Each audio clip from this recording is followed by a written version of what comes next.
The next metal we will address is arsenic. Arsenic is found in cigarette smoke, laundry detergents, beer, seafood, colored chalk, wallpaper, wine, and drinking water. Thus, we are exposed to this poison in the first and second-hand smoke we inhale, the beverages we drink, and even the clothes we wear. It accumulates in the kidneys, liver, and lungs, and it causes headaches, mental confusion, and fatigue. Let's talk about cadmium. Cadmium is found in soft drinks, cigarette smoke, water softeners, rubber, motor oil, pesticides, fungicides, carpets, rust proofing, silver polish, and plastics.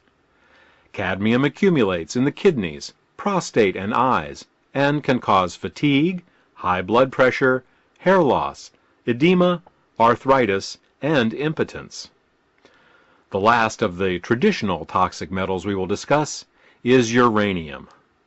Uranium is a radioactive element that causes disease and cancer everywhere it appears. There have been over 2,000 nuclear detonations on this planet since Hiroshima, each one sending radioactive dust into the atmosphere for future generations to inhale, not to mention toxic plumes from disasters like the meltdown at Chernobyl. The most recent appearance of uranium is in munitions used in the Iraq War. So far, an estimated 2,000 tons of uranium have been used in Iraq, turning that country into a radioactive nightmare that future generations will pay for in horrible birth defects and cancer.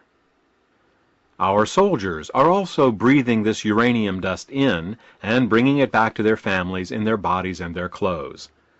The increased number of birth defects found in the children of Iraq War veterans is frightening.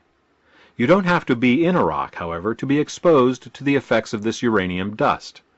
After all, the world shares just one atmosphere. Given time, the uranium that is used in Iraq travels as a toxic dust around the world and ends up in our own lungs. The fact of the matter is, no matter where we live and what we do, if we eat food, drink water, and breathe air, we are being exposed to toxic metals every day. Once a toxic metal gets into the body, it is very difficult to get it out again. This is because these toxic metals aren't just floating around in the bloodstream or sitting in the fatty tissues. They actually become part of our body at a cellular level. This happens because, to your body, toxic metals look just like other elements we need. This is due to similarities in atomic size and electron configuration.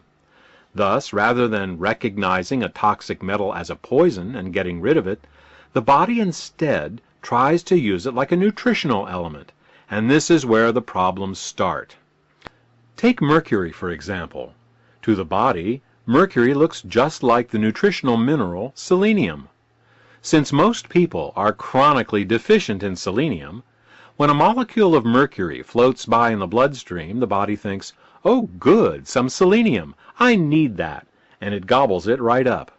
Of course, mercury may look like selenium, but it doesn't act like selenium. In fact, in many ways, it is the exact opposite of selenium.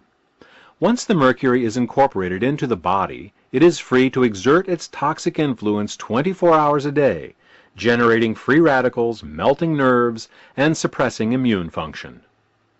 In this same manner, lead is mistaken for calcium, cadmium is mistaken for zinc, and aluminum, nickel, and uranium are mistaken for magnesium. It is this insidious ability of toxic metals to trick your body into incorporating them into your tissues that makes them so difficult to get rid of.